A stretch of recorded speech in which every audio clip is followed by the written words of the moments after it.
Hello again, my Fulton Church family. I'm so glad that you have joined us again for another episode of the Fulton Church Podcast. The topic that I wanted to talk about today was discipleship. How do we, as parents, intentionally disciple our kids? Now, a disciple is basically just a student, and Jesus calls us at the end of the Gospel of Matthew in chapter 28 to go and make disciples.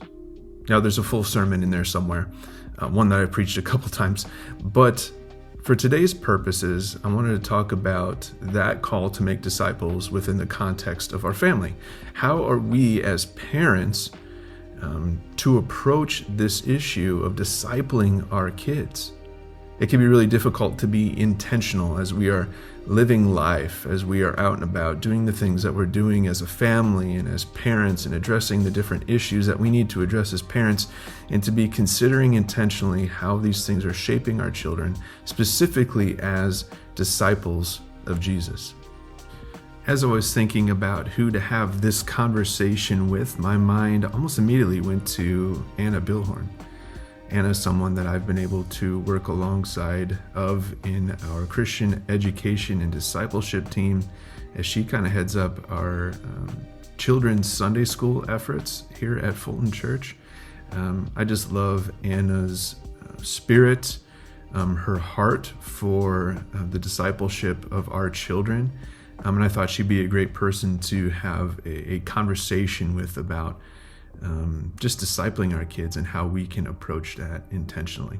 So, without any further ado, let's talk discipleship with Anna Bilhorn. Anna Bilhorn, thank you so much for joining me for this conversation, this very important conversation on discipleship in the context of our family. First of all, for those who may be listening who don't know you, could you tell us a little bit about yourself, your family dynamic? Oh, sure. So Jeremy and I have been attending Fulton for 19 years. Jeremy grew up at Fulton. I'm a pastor's daughter, and I attended another church here locally. We've been married for 26 years, and we have three boys. They are 21, 18, and almost 16. Our oldest two attend Wheaton College in Illinois, and Eli is just finishing his sophomore year of high school. He attends Milton High School, which is where my husband is also a principal. I work as an internal medicine hospitalist. And so that's kind of in a nutshell, a little bit about our family.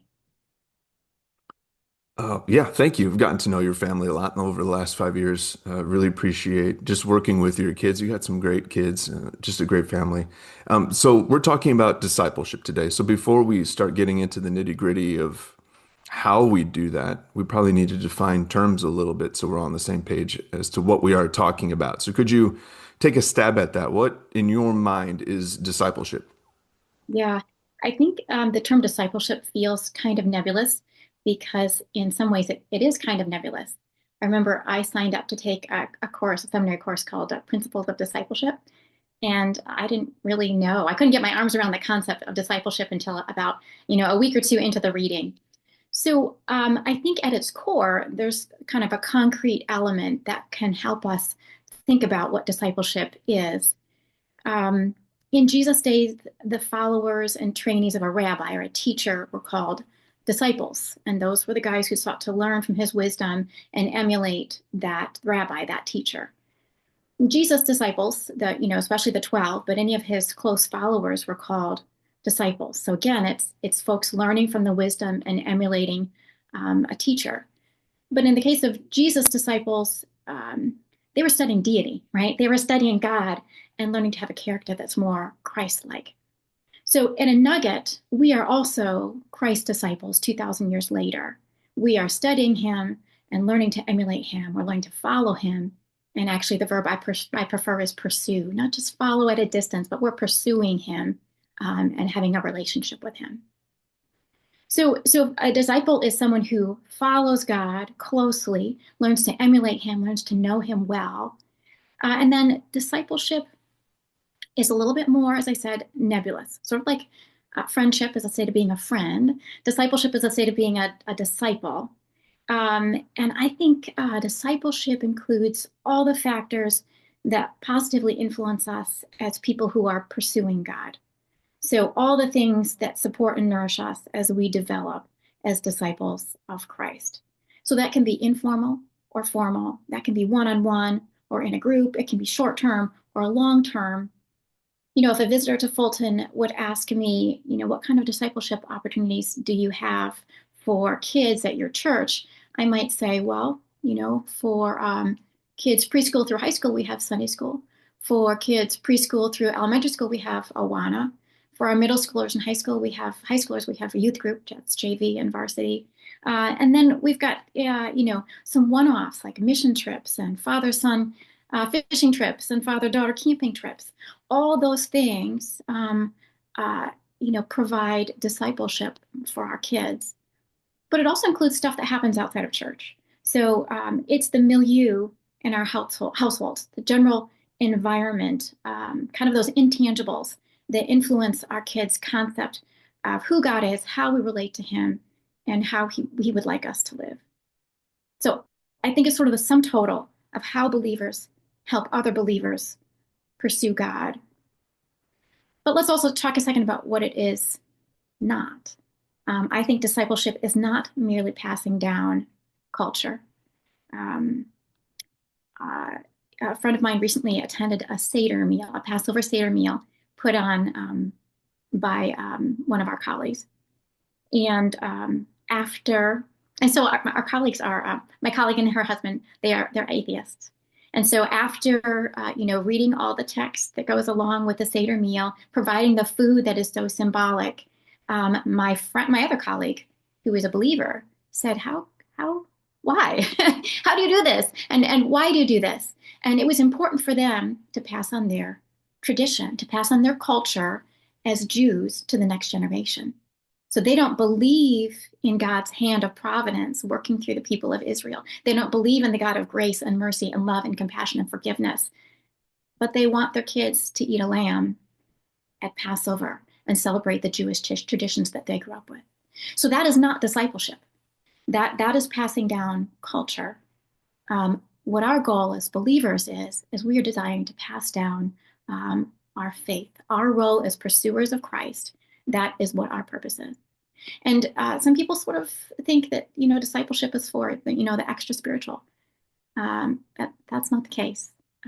It is for all of us. There's not a two-tier Christianity where some people are, church attenders and that's good enough. I think we all ought to be disciples of Christ, studying him, emulating him, pursuing him.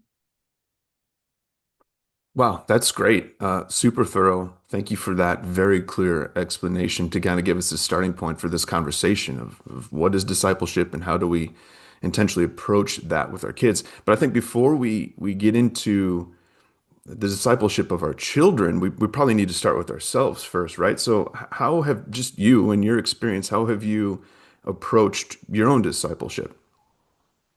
Well, it has certainly changed a lot over the years, and there are a lot of things that I have done or not done that I would not recommend, right? There are some seasons are tough, some days, weeks, months, even seasons, maybe times of stagnation.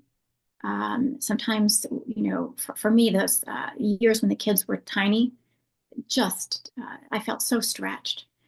So there's a lot that I would not recommend in what I have done. I think in that time frame, I just couldn't stay awake long enough to read the New Testament. It's too theological, too abstract. I didn't have the focus. And as I said, I was too tired. So I read the Old Testament because it was easier for me to grab onto the narrative of the Old Testament and think a little bit about how I could understand God's character by watching his interactions through the people of the Old Testament. So I guess that was one thing that helped me through some of those challenging years. It was just, reading what I could. Narrative was what I could manage at the time. And that helped me get through to other seasons that were more spiritually alive. There came a point in which I realized that what I was doing was not going to get me where I wanted to go. I really felt burdened for my patients, many of whom had life-changing diagnoses and life-ending diagnoses and really had nothing to hang on to. Or what bits they would tell me about their theology was inaccurate. And I felt like I wanted to have tools in my toolbox to help other people see God. And so eventually I started a seminary program. And about a year ago, I finished a degree at TEDS in theological studies. So that was super helpful for me. It taught me, first of all, things I didn't know I needed to know.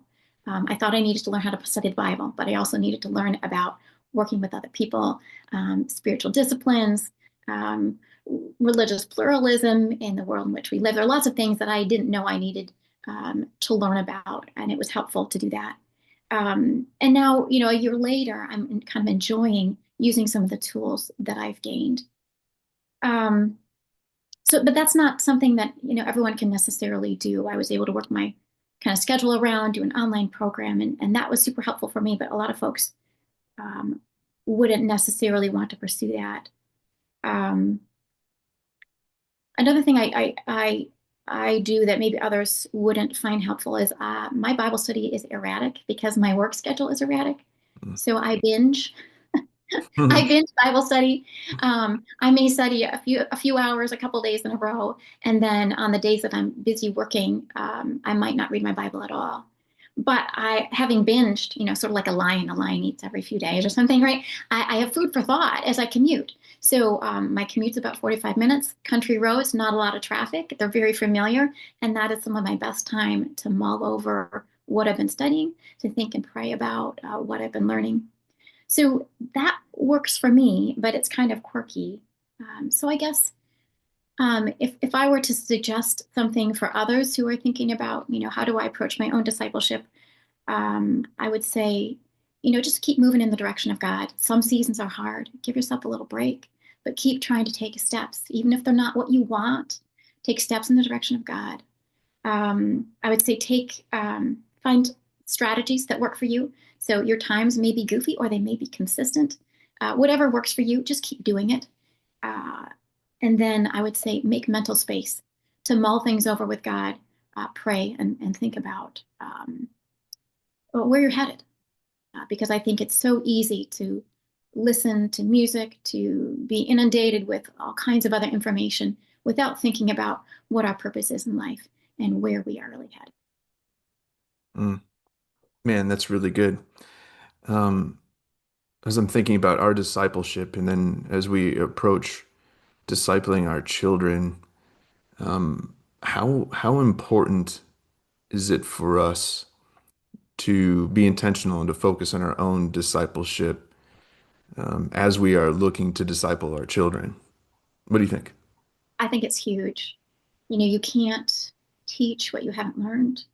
You can't model what you don't know.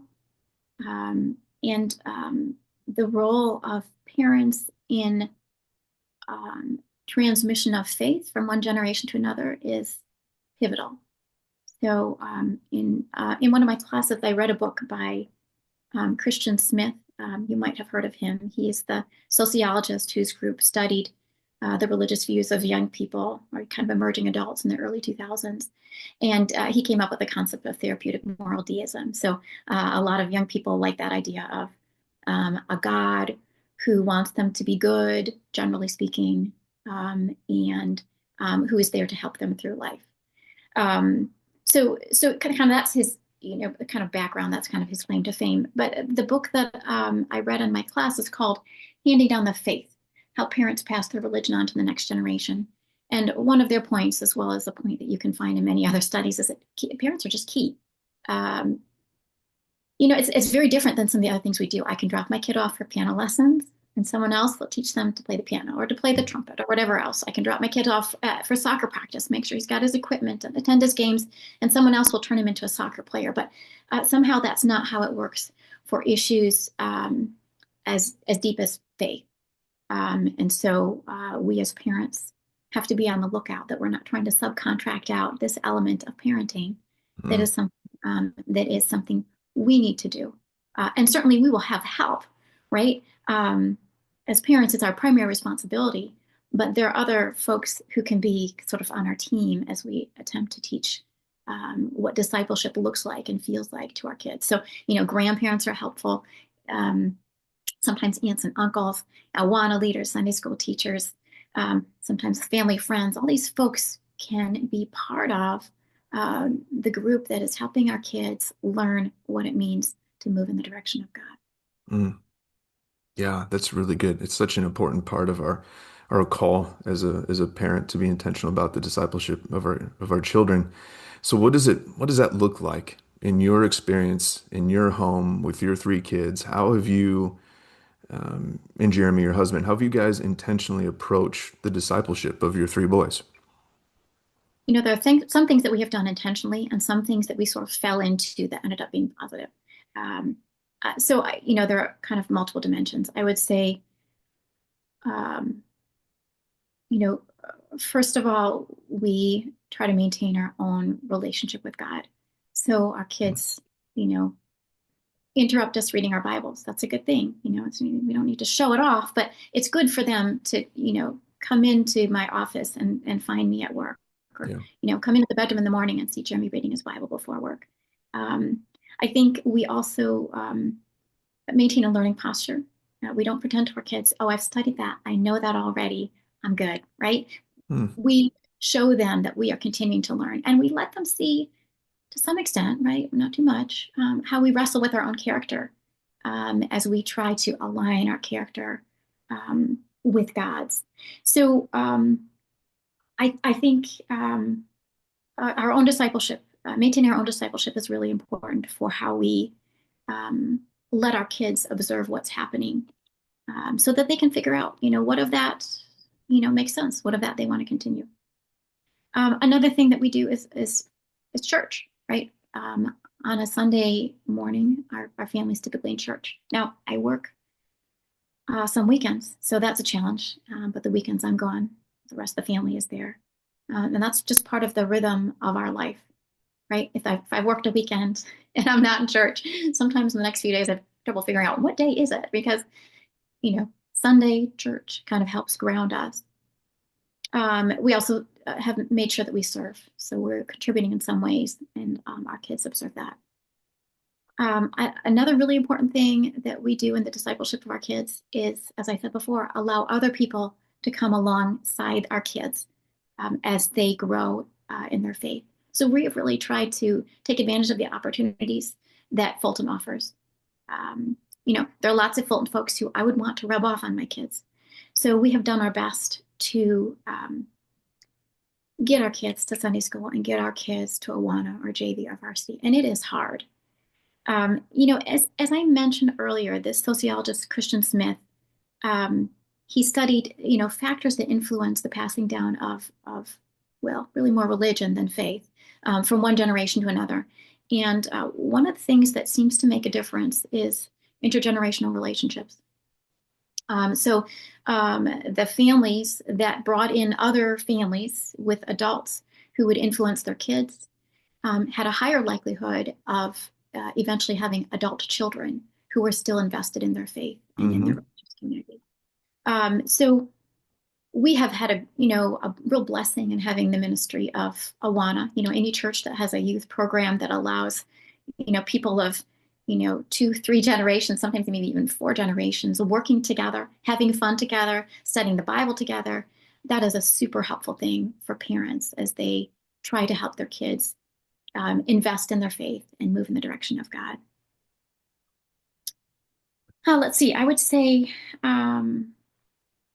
another couple of things that we have done have been more to do with sort of the environment in our family, kind of the family milieu. So if we're watching the news, we sometimes kind of just process that with our kids. If we are hoping our kids will consider things from a Christian worldview, then we need to show them how that's done. So when we watch the presidential election, when we watch issues related to immigration, environment, anything really, honesty or dishonesty among politicians, right? How does God see that? And how would he want us to interact with our culture based on what we've learned in the Bible? So that's, again, something part of the milieu. I would say another, and probably the last thing that I would talk about is family devotions. this is something that we kind of fell into. It's not something that we sought out to do. But when our kids were little, we had, stories before bed. And so the first story was always some kind of Bible story. And then the kids got to pick, whatever they wanted to read. Lots of little short books when they were little, and then, sometimes a chapter of a chapter book as they got older. And somehow we never phased out the reading of a Bible story or a Bible lesson or a devotional before bed. So the fictional books, those phased out, but the devotional time continued. And this has been something that I think we have found helpful. It's not amazing. It's sort of like, the daily bread for, youth and kids. It's just a little something, but it's a way that every day we open the door for conversation with our kids about spiritual issues. It's a way that we kind of ground them a little bit, kind of center them a little bit once a day. And it's a bit of a family time. So it's typically one parent or the other, whichever parent is home, because often there's not both parents home in our household in the evening. And sometimes it's substantive, sometimes not so much, but it's a little something. It's kind of like trickle charging. Mm. So I am super glad that we ended up continuing that, and we just have 2 years left with Eli in the household. So, it's a little strange now because it's just one-on-one, but I hope we're able to continue that. Again, back to this Christian Smith who studied, passing down of religion from one generation to another. This aspect of having daily conversations with kids about faith is one of those kind of pivotal factors that play a role in whether or not kids choose to continue to invest in their faith long term. So they compared like weekly conversations with daily conversations, and of the things that they looked at, this was one of those really important things. Daily conversations with your kids about spiritual things. That makes a difference in their view of how important that is and whether or not they want to engage in that as they grow. Yeah. Man, that was all just so incredibly helpful. First of all, I want to commend you on making it this far as a parent and still doing family devotions. That just to me is insane. I remember as a kid, there was a few times my family tried to do devotions and my brother and I just ended up fighting. So we just would stop doing that. That's just a really hard thing to continue on throughout your kids' time in their house. So that's But granted, it's not what it could be, right? I'd love to teach my kids Bible study skills. I'd love to dive into a book and, read it through from end to end and get all the details out. I just don't think that's going to fly terribly well. But fortunately, we have, right, things like that happening at church. And so as our kids are growing at church, people like you are teaching my kids how to take a book at a time and study it well. One of the challenges to all this has been extracurriculars, right? mm-hmm. Either commitments for Jeremy or I with work, and then the kids' extracurriculars. That is, it's a challenge that comes up again and again. But I keep remembering that, I'm not raising athletes. I'm not raising athletes. I'm not raising musicians. I'm not raising scholars. All those things are secondary. We're trying to raise young men who will pursue God. And so in that light, we have to keep examining our priorities and thinking about what's going to help us get where we want to go. Oh, man. This year the WIAA began allowing high school athletes to compete in 2 sports. So you've seen it in other states where like the soccer player is the kicker on the football team, or we had a soccer player on the cross country team. But WIAA makes them declare a primary sport. So when there are scheduling conflicts, as there always will be, there's no decision to be made. That student athlete automatically, plays for their primary sport. And I kind of feel like that with our kids as we have tried to navigate these seasons where, particularly sports and competitive marching band have been real killers for us in trying to make, attendance at these things that are so valuable to us, at trying to, get the kids there. And we just try to keep remembering, we've sort of declared our primary sport. Our primary sport is we're in the game to help our kids move in the direction of God, right? We are disciples following, pursuing God. How can we eliminate some of these distractions so that we can get our kids in a place where they can learn and grow alongside other people?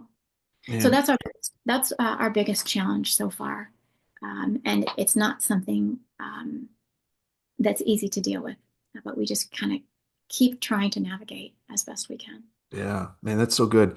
I think that challenge, we just recorded and released a podcast on just busyness and how full our schedules can be and just how complicated our lives are and how difficult it can be to even have moments to be intentional as parents and as the Mhm. primary discipler of our children, just in the chaos of our schedule. Mhm. So that's just such a thing that we're all enduring. I wonder, a follow-up question to that. I wonder how has that looked in your family, kind of balancing Yeah. home life and church life and sports and school and homework and all this stuff as you've tried to establish and implement and clarify priorities in your home. How has that worked out? Have the kids been, have they responded positively to that? Just how has that worked?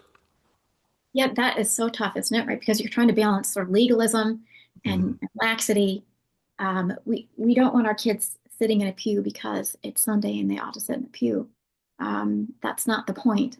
Um, uh, and yet, if we are missing a lot of this valuable time to be part of our church family and build that community, to learn helpful things, to engage with the people who we want to rub off on our kids. Um, we're kind of sending our kids a message about what's important and what's Mhm. maybe less important. I think one of the things that we did when the kids were younger is kind of look at a sports season and maybe choose one or two important games and say, okay, we'll miss these Sundays. Or sometimes the club would say, would want to participate in certain tournaments, and they would ask, are you available for these tournaments? And so anything on Sunday we would say no to. Um, but then we get caught because the team sometimes would agree to it, and some of the other kids would be out of town, and they wouldn't have enough players or had no subs. And then we felt like, oh, in order to be a good team player, Mhm. a contributor, you kind of cave and want to be part of that. So I remember, I asked Caleb last week, of the things that we have done, what did you find helpful and maybe what not so much? And one of the things he recalled was when he was probably 10, there was one of these tournaments. I think he probably had said, no, we can't go to it. And then other kids couldn't make it or were sick, and he wanted to be able to be part of what was happening and wanted to be a good team player. It was on a Sunday morning, and it turned out that he and Jeremy could go to a service at the church we attended in Madison before we moved here. And so they went to 8 o'clock service there, and then Caleb played several hours of soccer. But he remembered that as something that um, was meaningful, actually, that he felt like the cadence of our family is that we're in church on Sunday, and it's important to us. So, I miss a fair amount of church because of work, but sometimes I'm listening to the live stream on my way to work. Um, there are ways that we can sort of get around that and try to still participate in what's happening. Um, and I just think we keep trying. We look at the schedule, see how we can minimize. I think of my nephew David. So lots of wrestling tournaments happen on Sundays. Mhm. So he and Josh would sort of look at the schedule, pick a bunch of Saturdays. Maybe the team wasn't going, but David would go, and then try to minimize those Sundays because um, church is important. What we learn there is important. The people we hang out with there is important. Mhm. And we don't want to send our kids mixed messages about, as I said, our primary sport. If we're going to be dual sporters, um, doing church and music and athletics, and uh, how do we let them know that our relationship with God needs to take precedence? Yeah, man, so difficult. I appreciate your insights with that, though.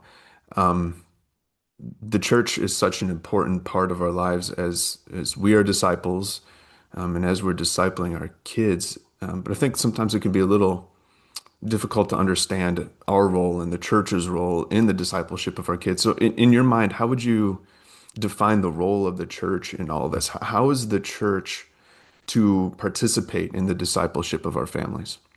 Yeah. Well, I think one of the things that we have really leaned on Fulton for is providing curriculum. As I said, what we do at home, a lot has to do with just kind of the milieu, how we process things together, devotionals. But the devotionals are only so deep, and they are typically one-offs. They don't teach the kids kind of the whole span of the Bible. We've had some devotional books or Bible study books that help a little bit more with that.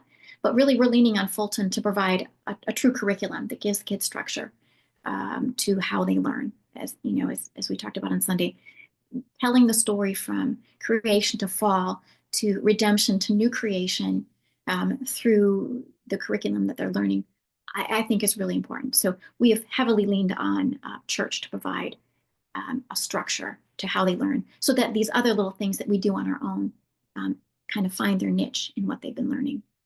As I said earlier, these intergenerational relationships are really important. Mm-hmm.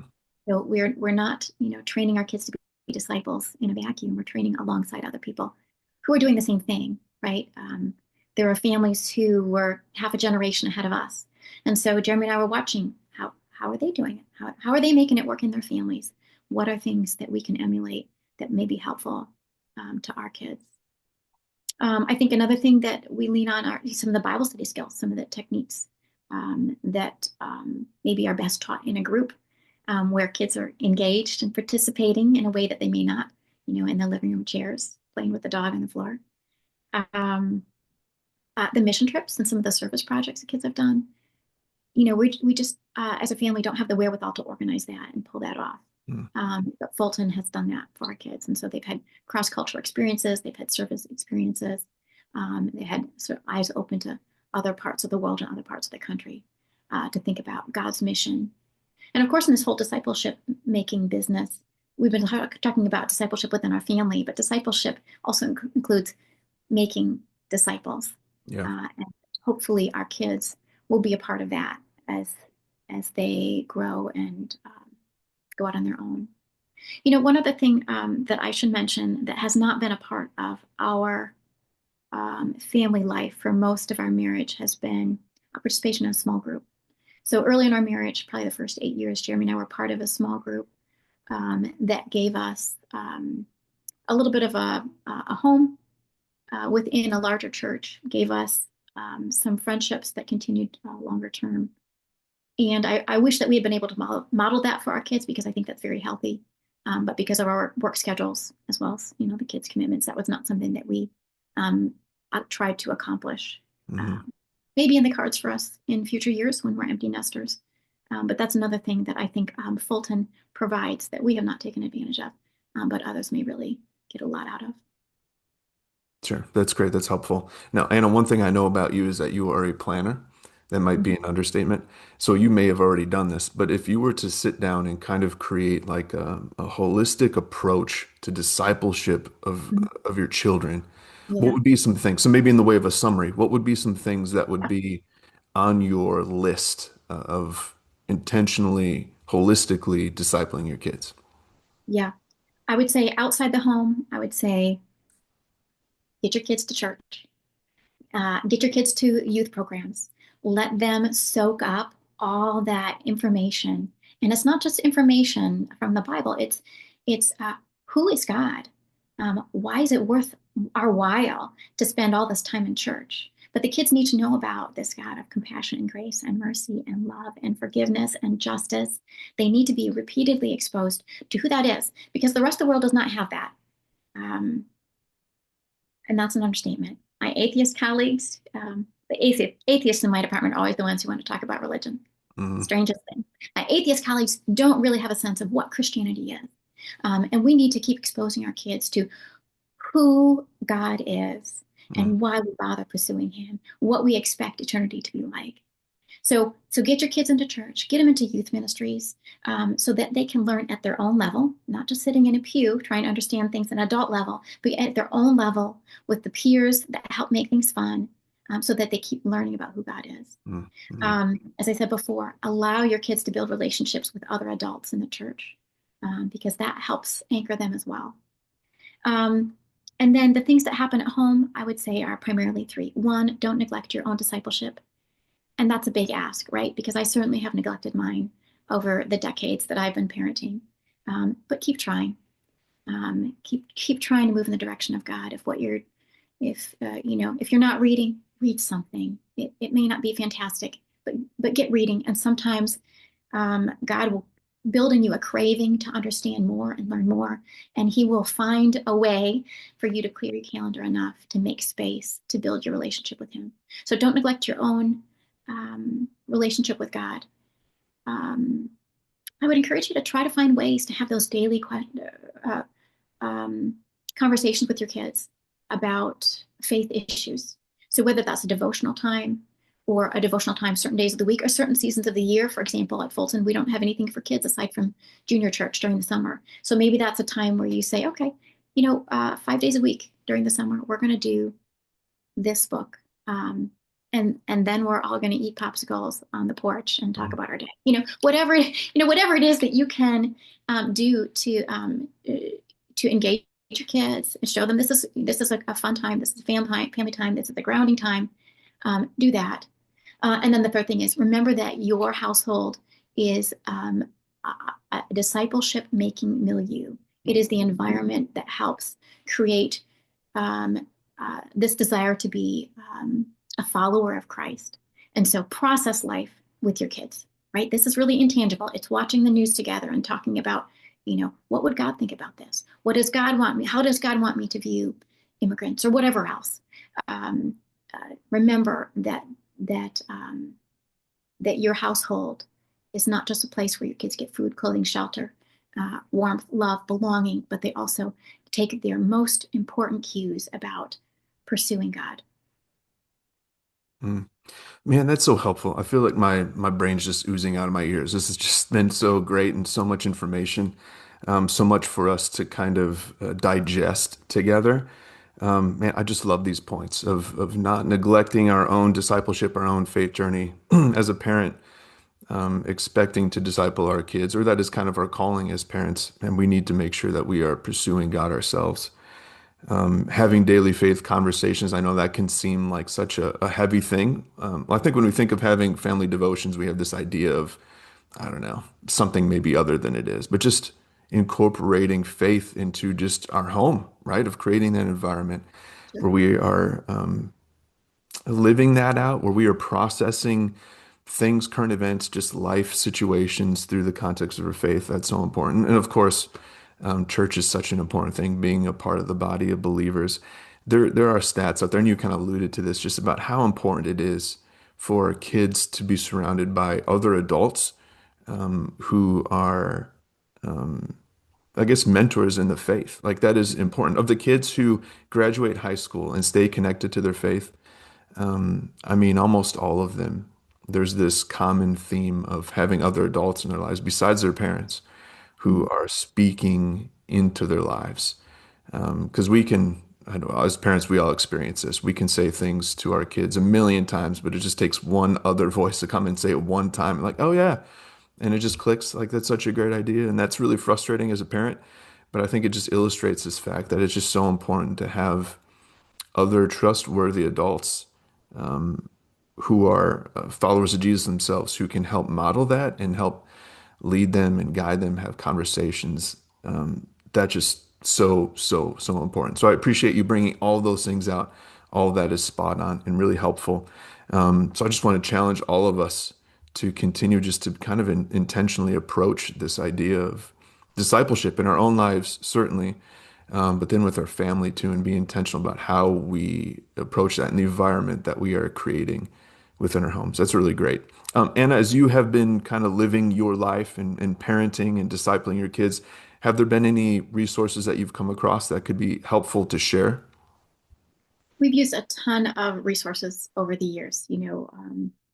Sometimes we would have a 365 daily devotional, and we would go through that for usually a little bit more than a year. Usually we would miss a few days here and there. I would say some of my favorites have been the Beginner's Bible for the littles, your preschoolers, early elementary schoolers.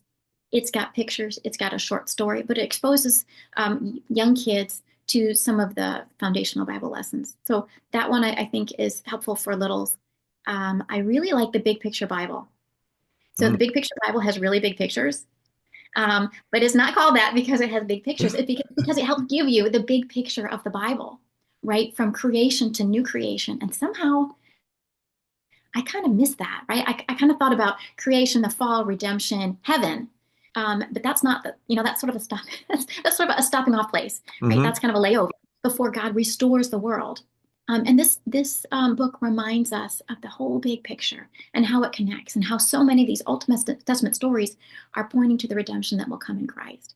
So I think that's a fantastic read for parents as well as kids. The pictures may feel a little more like elementary school. They're kind of neat paintings, actually. Hmm. Um, but I think we occasionally would go back to that and just spend, several nights just reading a few of the little short chapters to kind of remind ourselves of kind of the whole grand picture of God's meta narrative in the Bible. And then we've used a variety of other things. I think we both have used the New City Catechism. Hmm. That's maybe some middle schoolers. I think early high school was probably a better age for our kids to use that. Um, I think we used Max Lucado's One Life, One Plan in the past. Eli and I are doing that one right now, but it is not meaty enough for what we need, I think, Hmm. and we need to look for something else. So that's also a challenge, right? Finding kind of just the right thing. But Yeah. also, there's no just the right thing. You just, you do something for a while. It's kind of helpful. You find something else also kind of helpful, and you just keep trucking along, steps in the right direction. So those are a few of my favorites. What Oh, about that's you? That's good. Well, one book that I've read more recently that was really impactful was Habits of the Household by Justin Whitmore Early. It's all about just this idea of being really intentional in creating habits in our household, as the title reveals. So it's like a super practical book, just introducing us to like little things that we can kind of do and create these habits within the course of our day in our house that can kind of I don't know, just kind of like you've been saying, create these moments where we are bringing our faith into our home, creating this environment of faith and discipleship and being intentional about that. So again, just like little things like how we use our before bed prayers or during meals, how we can utilize those conversations when we have the opportunity to sit down and have a meal together. So and as you're in a car rides are incredible times for a conversation because you're just there, right? And really don't have anything to do. Right. So I think that the book does a good job of kind of outlining why we need to be intentional with these little moments and Mhm. also giving us really practical ideas of what we can do. So that's been helpful. If you are a parent of a younger child, I would strongly, strongly recommend it to start incorporating these things into your life now. But even if you're a parent of teenagers or whatever, it's not too late to start with some of those things too. So that one has been really helpful for me. So yeah, Anna, I just really have appreciated this conversation. I think this has been so helpful for me and hopefully for everyone who listens, just to kind of give us a proper perspective on discipleship, the importance of discipleship for ourselves, and how we can kind of view discipleship intentionally in terms of our kids and the role of the church and all that. Like all this is really, really important. And I guess our prayer for this conversation is that it would just kind of spark a conversation in your homes, that you as parents would be starting to have these conversations if you haven't already of what this looks like in your house in your context. Certainly as a church we are here as a resource and want to help provide resources. That's what this podcast is about, providing resources to kind of help you in that journey. So as we can do that, man, I hope that you would come to us and let us know and how we can support you in that. So, Anna, I just really appreciate your thoughts, your wisdom in this, your experience in this. It has been awesome, and I hope it has been just beneficial for all those listening. Anna, as a way of kind of closing us out, would you mind closing us in prayer? Sure. Thank you. Lord, we are so thankful that you allow us to know you. You allow us to see that you are compassionate and gracious and loving and merciful and faithful and just. And you sent Jesus to the cross because you want restored relationship with us. Lord, we ask that you help us to show our kids who you are, by the way we live, by the way we pursue you. And we ask that you would give us wisdom as we parent these kids. We don't want them to live life without knowing that they are valued by you, treasured by you, and that their eternal hope is in you. Help us, Lord, to take care of your children well. Amen. Amen. Amen. Thank you so much, Anna, for joining me. I appreciate you.